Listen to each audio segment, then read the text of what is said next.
A lot of battle DJs would like to turn their turntables sideways like this,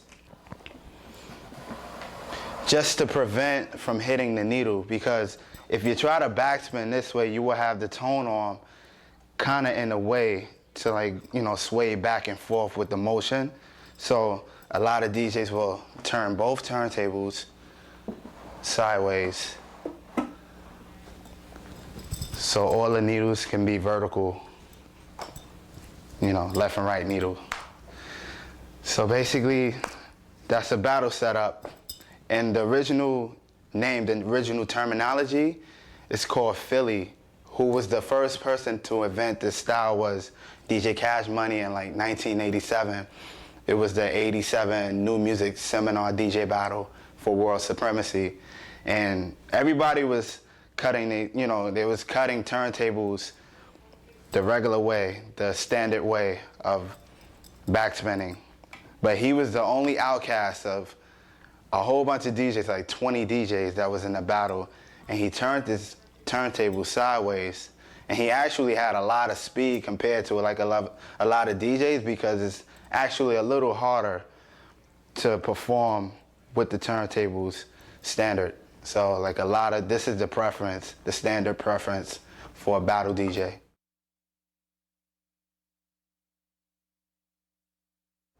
So now what we're going to do is we're going to work on marking our records. What I normally use for marking records is these circles. I like the circle blue. Blue is my favorite color.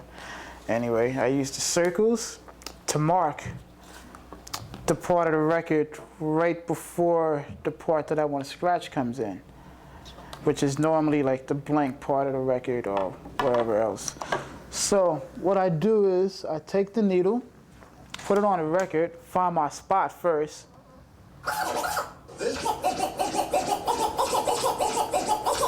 Okay, that's the spot. So what we're gonna do is I spin the record back once. You gotta have real steady hands to do this. I take it and I put it on the record. Sometimes you have to take it and move it back a little bit, depending on how accurate you are. You take the needle, you put it right on there, and it slides right across to your sound. Simple as that. Now what we're gonna do is we're gonna mark the records to the part that we wanna scratch, or we want to backspin, which we're going to get into later.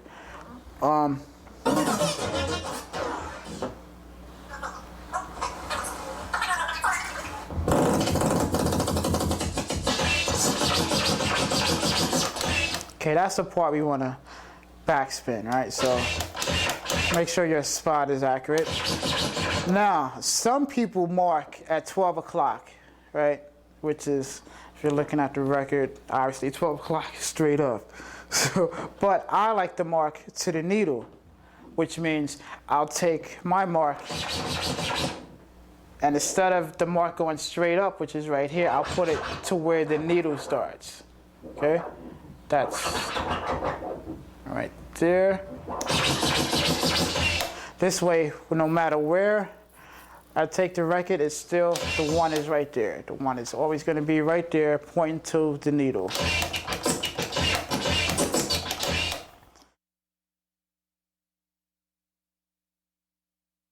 In reference to Roc Raida, he gave you the different marks, the cue marks, and like the mark to track the record for the backspins.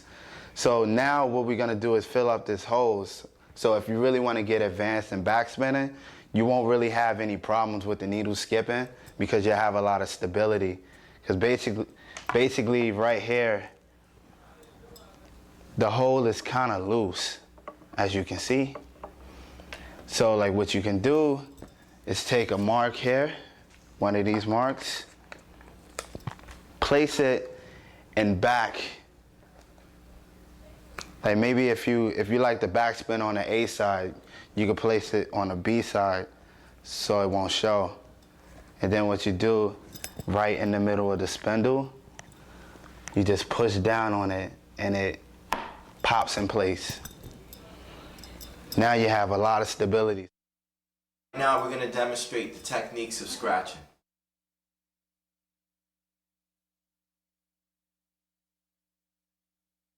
Scratching was invented by a guy by the name of Grand Wizard Theodore. He was basically the first DJ to manipulate the turntable more than just mixing and blending music together. He came up with the idea of actually moving the vinyl back and forth and creating a sound. So instead of just letting the record play from beginning to end and then switching to the next turntable the way people like DJ Kool Herc and people like Africa Bambaataa did before him, Grand Wizard Theodore decided to actually do more with the turntable. So again, he came up with the idea of scratching, and scratching is basically moving the record back and forth to create a sound. Now, if I move the fader over to the left, so I can hear the music coming out of the left turntable, this is what you hear.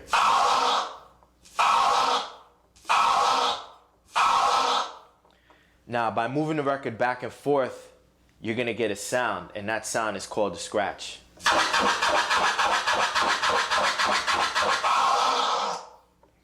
And that was invented by Grand Wizard Theodore.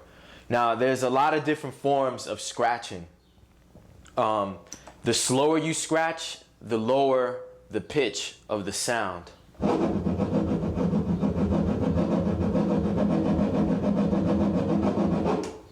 The faster you scratch, the higher the pitch.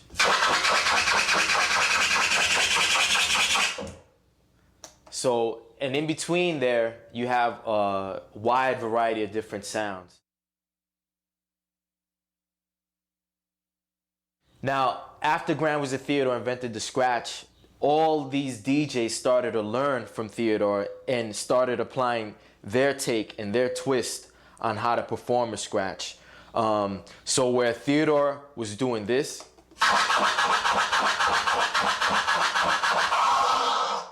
Grandmaster Flash was doing this.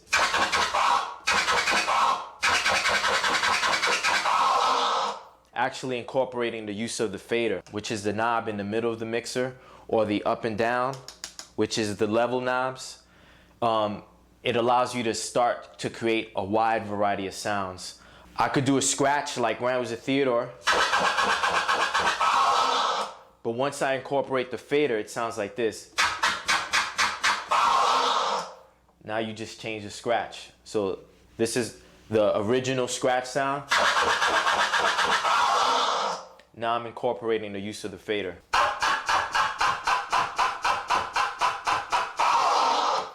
You're simultaneously moving the fader and the vinyl to create a cutting sound.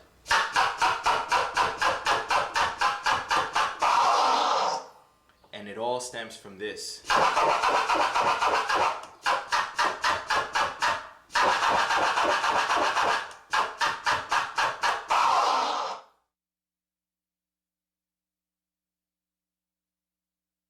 We call it the chop or the stab, and it's basically similar to what Mixmaster Ice did. I really liked, and it went a little something like this. Now with the chop, you could actually be a little more funky with it. For example.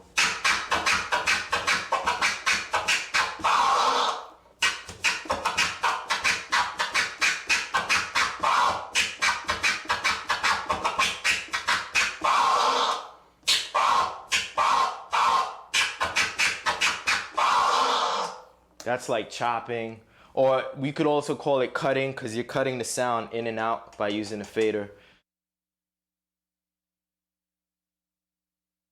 Basically with fades, what you could do is by manipulating the level knob on the mixer, it spans from 0 to 10, 10 being the loudest that you could have the music, 0 being no music, it's quiet. If I'm scratching and simultaneously moving the fader up and down from 10 gradually to 0, it'll sound like I'm fading the music off.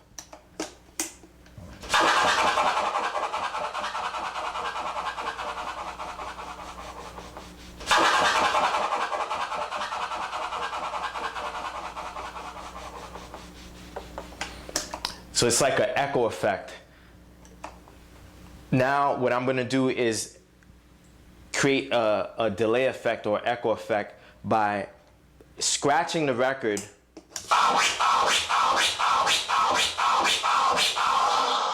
and at the same time gradually moving the fader from 10 to 7 to 5 to 3 to 0. This is what it sounds like.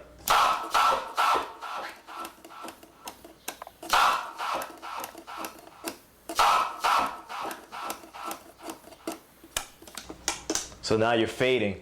So the best DJs understand the importance of incorporating all of the different scratch styles into one big musical expression. And that's basically all you're doing with scratching is the more aggressive temperament you may have, the more aggressive you may be actually scratching. If you're more of a cool, mellow, laid back kind of guy like myself, that personality is going to come across in a turntable. One cool scratch that I like doing is the drag scratch. And basically what you're doing is dragging the turntable slowly.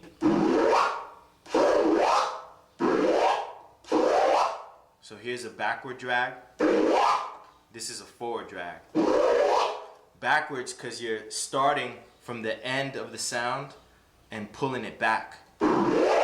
Forward because you're starting from the beginning of the sound and pushing it forward.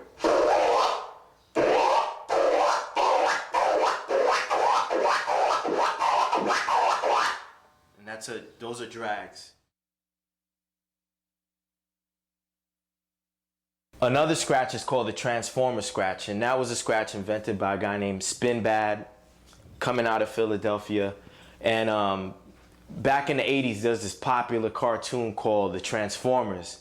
And it's basically, for those that don't know, it's these robots that form into like these huge monsters or whatever. And as they're forming and changing, there's this sound that they would make. And Spinbad figured out a way how to recreate the sound. And this is what the first transform basically sounded like.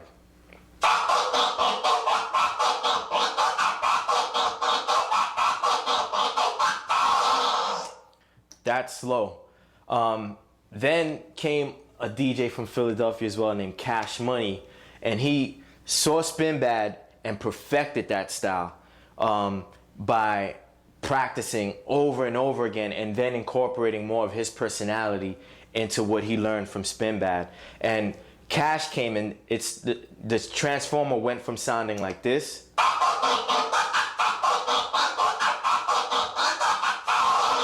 to like this.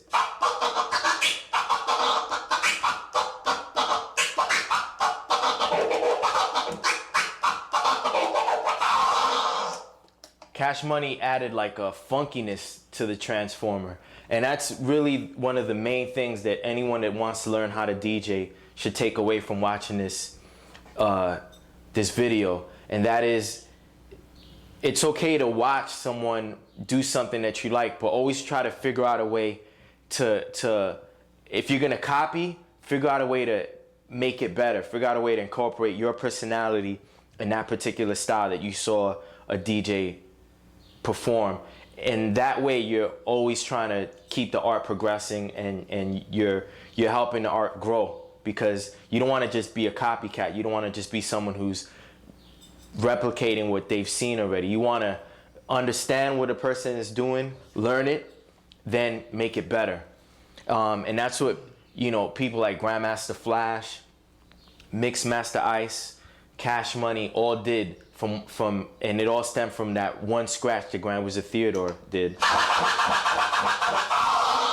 Just moving the record back and forth gradually, it blossomed into all these different types of scratches.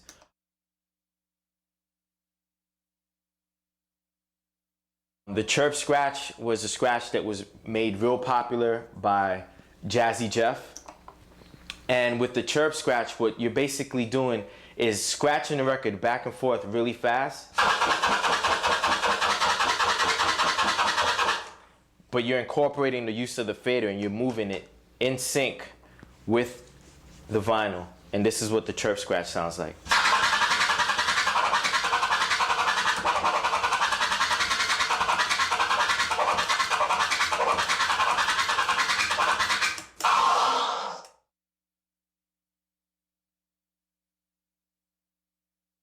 The flare scratch was invented by a guy by the name of DJ Flare, who lives out in the Bay Area. And, you know, he learned how to transform and chirp and, you know, all the different scratches that up until like the early 90s, us DJs were doing. And he figured out a way to take the transformer and break down the sounds that you make when you're doing the transformer, and almost cutting them into halves. And what I mean by that is where the transformer sounds like this,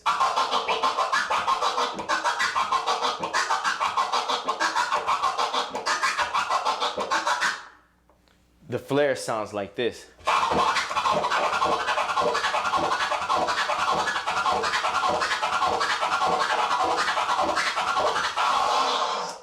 So he's actually taken all of each sound in the transformer and breaking it into halves.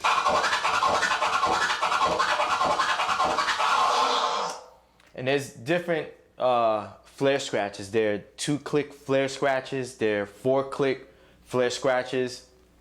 There are orbits. That's what I was just doing, in orbit. And again, all these different types of flare scratches exist because different DJs started to learn what Flare invented, but then put their twist on it.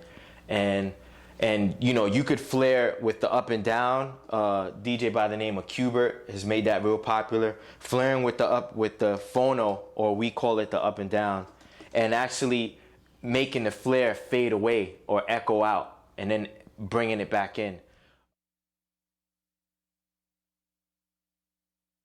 Basically, with the crab scratch is you're taking your pinky, ring finger, middle finger, index finger, and you're stroking it, all 4 fingers across the fader, with your thumb on the opposite side of your 4 fingers, creating pressure.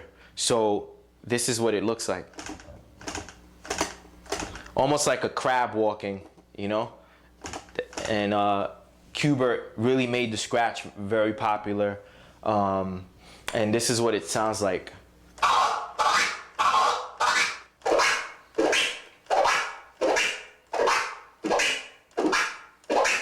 What you're basically doing is dragging the vinyl back and forth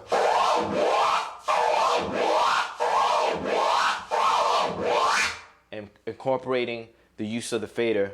Once again, you're stroking the fader first with your pinky, then your ring finger, then your middle finger, then your index.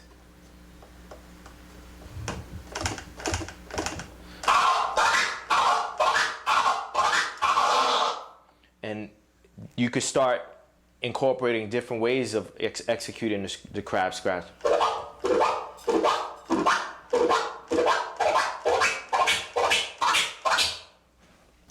I like to really play a lot with pitch. So in order to get your attention, I'll do something slow, then I'll do it fast. And creating those different textures is what allows me to come across the same way a musician does. When you see someone like Bob James playing the piano, he has a sheet of music in front of him with different notes. Some notes are more low in octave, other notes are high in octave. And I like to try to do that with the turntable. So here'll be this is an example of a low octave crab.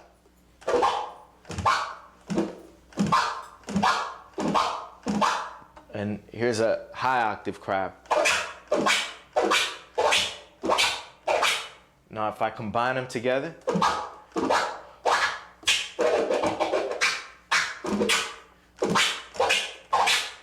so that's an example of just combining all of the different ways you can move a turntable: slow, fast, and then doing little chirps in between dragging the turntable. And again, you're just trying to create a wide variety of sounds, and you want your scale of sounds to be as unlimited as possible in order to hang with like all the best DJs that are out there. So that's a basic wrap up of just scratching, turntable manipulation, getting a sound, and just coaxing different rhythms out of it.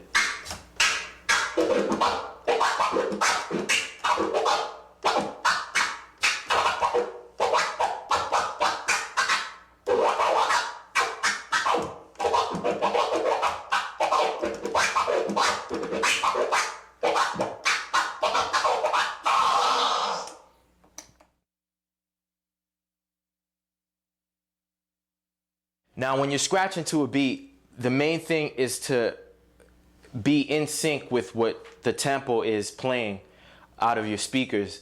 So if you're scratching to a slow beat, most likely you're gonna have to scratch slow, unless you're an expert and you understand how to scratch double time.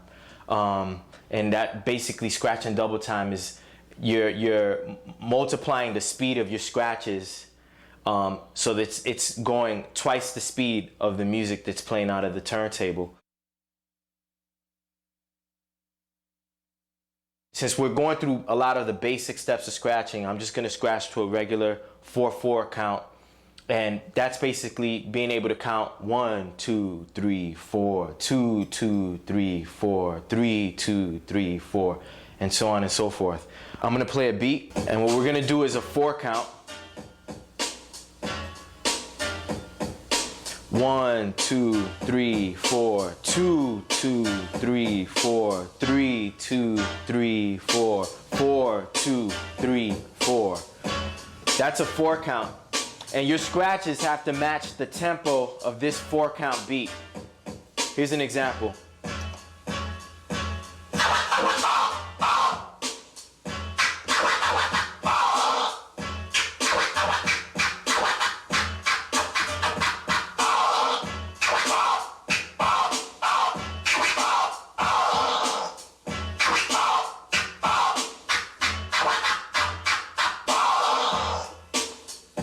As you could tell, the scratches were in sync with the rhythm and tempo of the beat.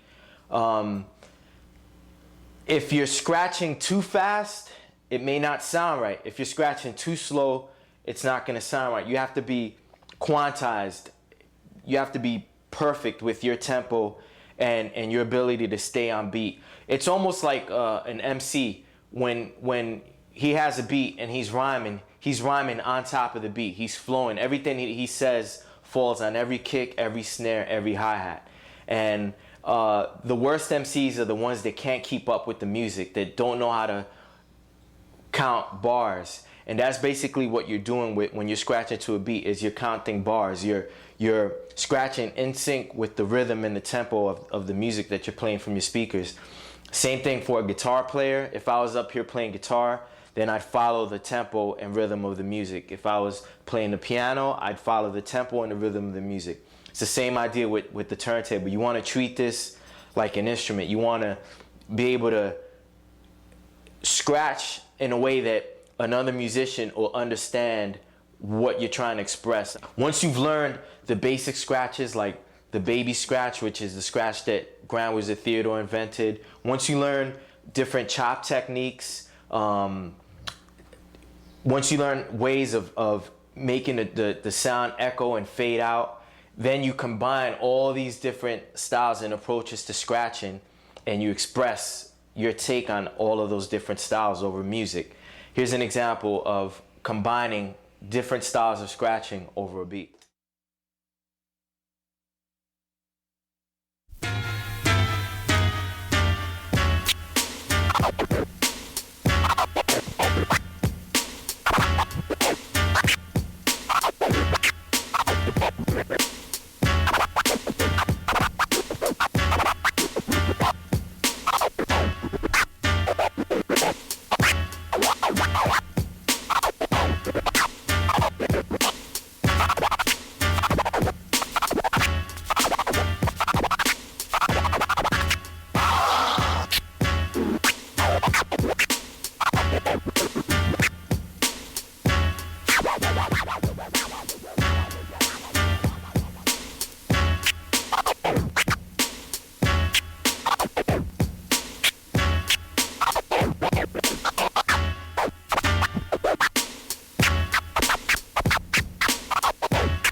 when you're turntable drumming, you're applying the same techniques that you would when you're scratching a sound.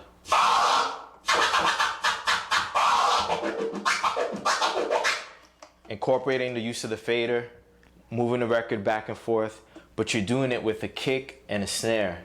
And now you're not just limited to whatever the sound is that you're using. Now you could almost become a drummer on one turntable. And what you're doing is basically manipulating a kick. This is a snare. And this is a hi-hat.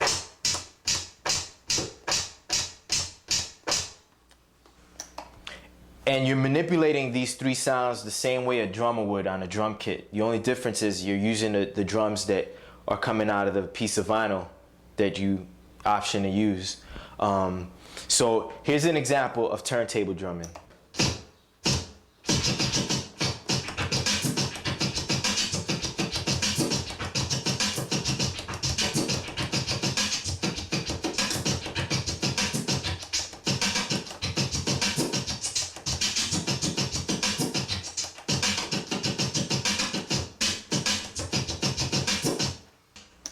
That's an example of turntable drumming. And you're basically applying the same techniques that you would scratching a record, but you're executing the scratch with a certain rhythm. You want to think like a drummer. You want to think like someone on a drum kit creating a dope groove, a dope beat.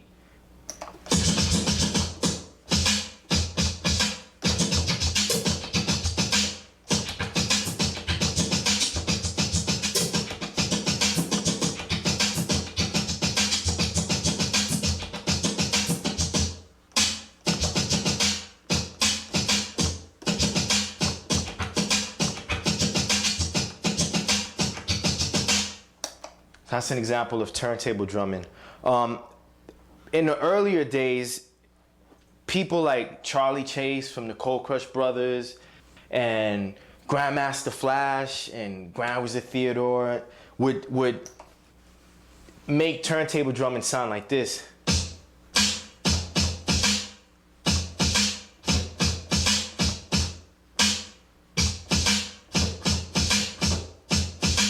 It was that basic. It was a lot slower.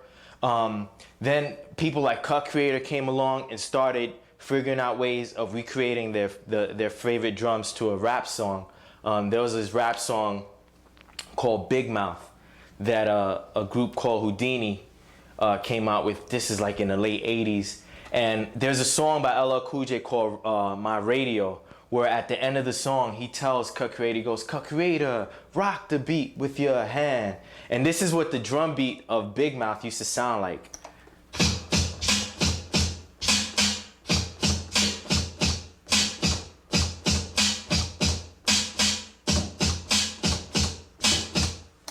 Just like a drummer. Or, you know, you could even bang on a table. Same concept. On a song called Here We Go by Run DMC, the late, great Jam Master Jay, at the very beginning of the song while Run and DMC are talking, he's doing a beat and he's rocking his beat like.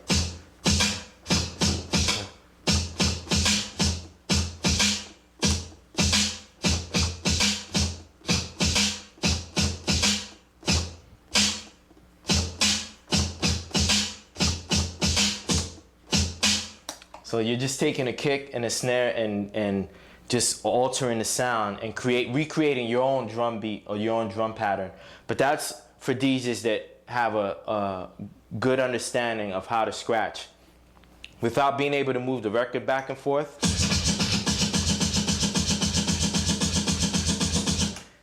you're not gonna know how to fade the sound, you're not gonna know how to transform, you're not gonna know how to crab. You gotta have a really good, clear understanding of how to do that first scratch, which we all credit Grand Wizard Theodore for inventing. So that's basically what scratching is. You know, it's self-expression, it's being able to move the record back and forth and back, and creating rhythms and sounds that otherwise are not there if you just let the record play from beginning to end. Now we're going to get into backspinning records and doing body tricks. Counting bars. That's very important for backspinning because it's easy to backspin, but you have to know your bars. You have to be able to count your bars just in case you go off. You have to come in from a 2 or a 3 or whatever. So a bar is divided into 4. 1, 2, 3, 4. That's a bar. So starting on the 1, which is the 1 is the start of a bar, and it's most of the time on a kick. So counting bars would be something like this. 1, 2, 3, 1. 1, 2, 3, 2. 1, 2, 3, 3. 1, 2, 3, 4. That was 4 bars. Like I said earlier, we have the marks on the records. You could, like I said, if you want, you can use 12 o'clock. I like to use mine to the needle. And backspinning is taking 2 of the same records. Beats for Jugglers is a good record to do that with. And backspinning, like you would take one part and repeat it. So let's say we're gonna take from Beats for Jugglers this part here.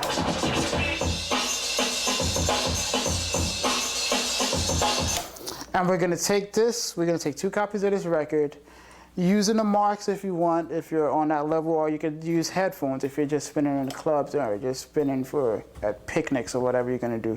So we're just gonna take this record and we're gonna make that part repeat 4 bars, 2 bars, 8 bars, however many bars you want, all right? Let's go.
Some records, I don't know, some weird records might not have a 1, and you might have to start on a snare. So this is how you would do that. You would still use your knowledge of counting bars, but instead of coming in on the kick, which is this, you're coming on a snare. Okay, so I'm going to show you how to do that right now. It'll be...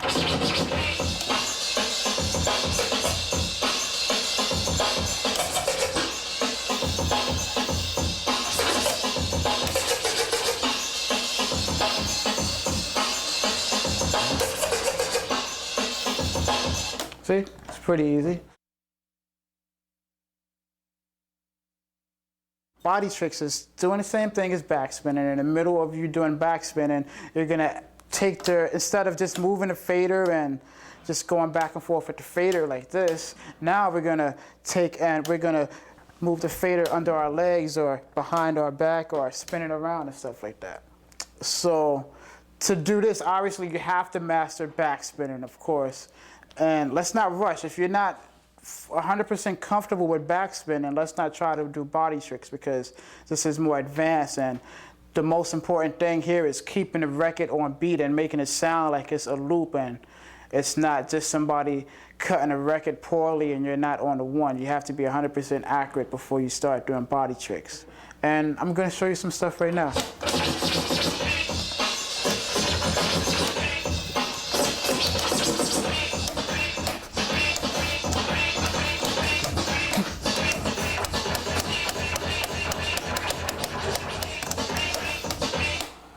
Yeah, and those are body tricks. I just did a little bit now, going behind my back with my mouth pause, and yeah. So I guess the easiest way to get some of these body tricks down is to practice them one by one. Don't try to just do a whole bunch of combos. Okay, I'm gonna try to learn and do all these. That's not possible. It's possible, but it'll take you longer. What I suggest is you find the body trick that you like or is the most challenging for you, and you try and you just keep on practicing it nonstop. Like I used to practice for just hours on one body trick, just getting it 100% accurate before I even present it or show it or do it in front of a crowd.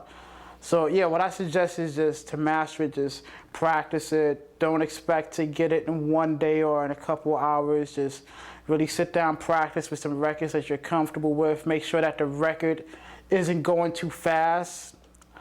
What I mean by that is pitch-wise. Sometimes if the pitch is going too fast and you're trying to do a body trick, let's say on 45, and it's just not working, like if you're... See, that's just too fast. It's not possible. So what you have to do is you have to be realistic, take your time, keep it on the light for now, the light or slower, and just practice it and good luck.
All right, now we're gonna get into the elements of beat juggling. What beat juggling is a form of backspinning, but what it is that you manipulate different kicks and snares in patterns where it's like your own rhythm you're forming. I mean, it sounds pretty technical, but it's not really. As long as you know what kind of pattern you're gonna flip. But that requires a lot of practice, you know, if you have time on your hands, which you have to if you're really into this, all right? Cool, so we're gonna listen to this.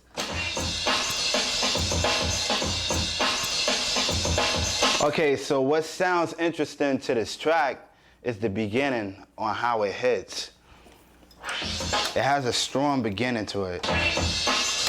Okay, from that hit there, you will wanna build up a whole story. Pretty much like a song, you know what I mean? From like a song that you listen to, but you want to just build it up into like something that's, you know, really theatrical, that's fast too, and like really sonically understandable. So I'm gonna start off with backspinning, basic backspins.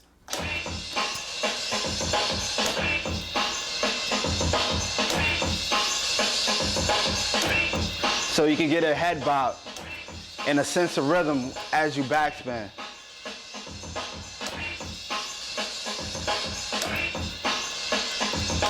So basically backspinning is the first step to like any beat juggles. So the second step is to kind of get into a offset, but then again on beat, form a rhythm that's following the tempo and like just, you know, the rhythm that's in the record. But what you're doing is just formulating your own different techniques of still being on beat, which is called fast patterns.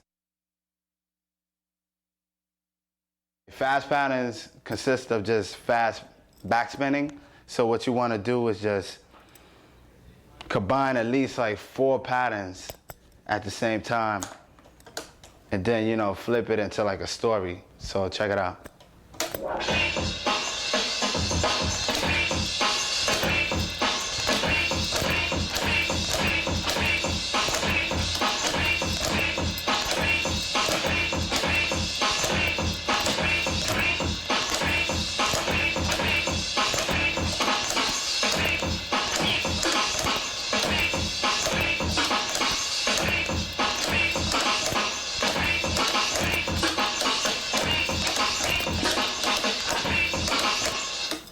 So what you do is just study both parts from the hit to the snare.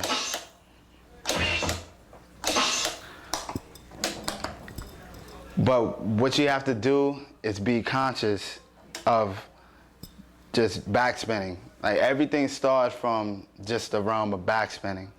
So check it out.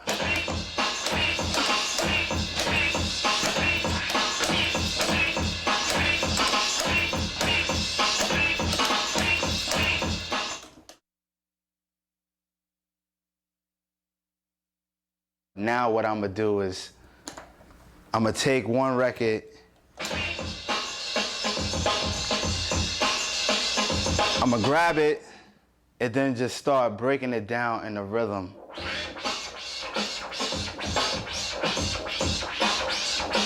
And as I do this, I'm forming a vibe, a certain head nod. And if you're in front of a crowd, you can add like different styles of, you know, that's visually exciting, like.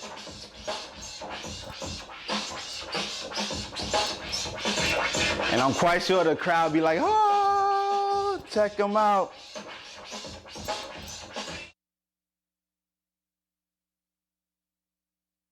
You could break down on both turntables at the same time, so you can have more of a beat juggling effect by using both sides. And so check it out.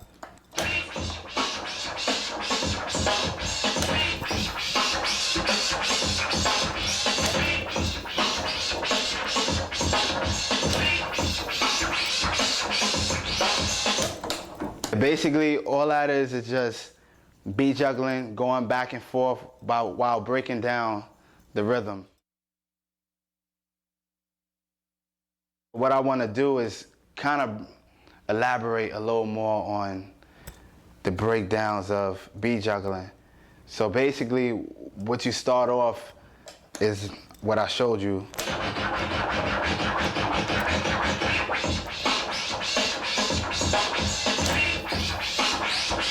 Then you bring it halftime.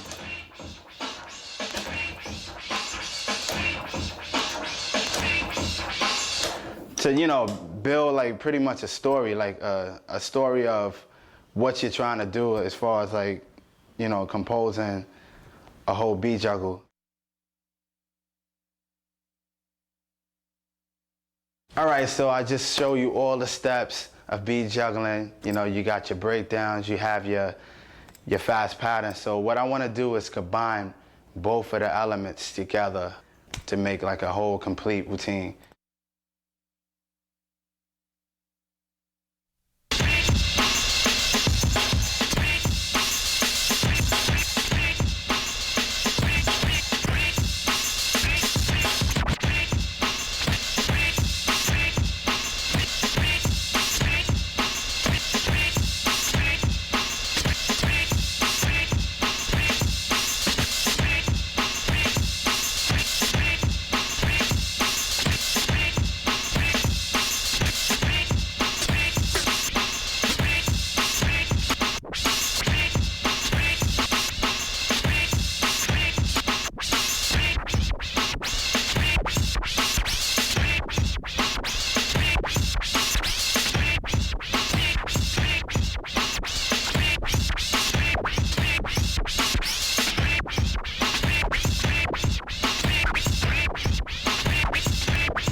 All right, so right now we got the 3 X-Ecutioners, Roc Raida to my left, Total Eclipse to my right, and I'm Rob Swift, and we're gonna demonstrate the art of performing like a band. And I say it's an art form because it takes a lot of creativeness to take 3 guys, 6 turntables, and fuse all of the different sounds together through scratches the same way a band would.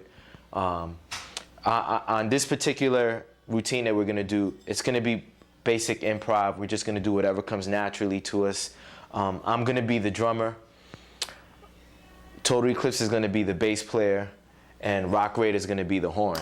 So here's what the drum sounds like.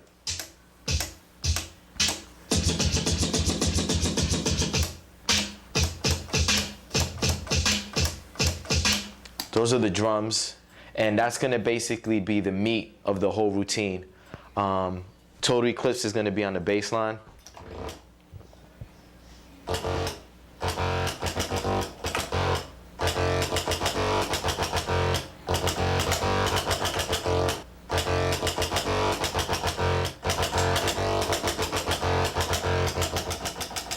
And Roc Raida is gonna be on the horn hit.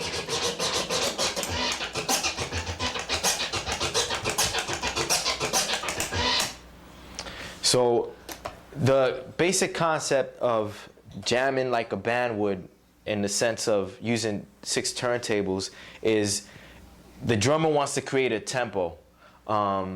He could go fast or slow. I'm gonna go at a mid tempo, and after about 4 bars, Total Eclipse is gonna follow with the bass line, and then after another 4 bars, Roc Raida is gonna come in with the horn hit. And then at that time, you're gonna hear all of us scratching simultaneously, and each one of us is gonna be doing a different technique. I'm gonna be drumming.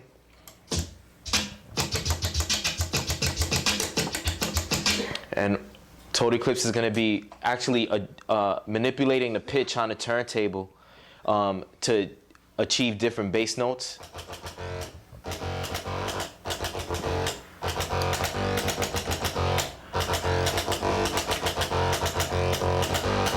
And Roc Raida is going to be scratching the horn hit, and we're all going to be jamming together. So here goes.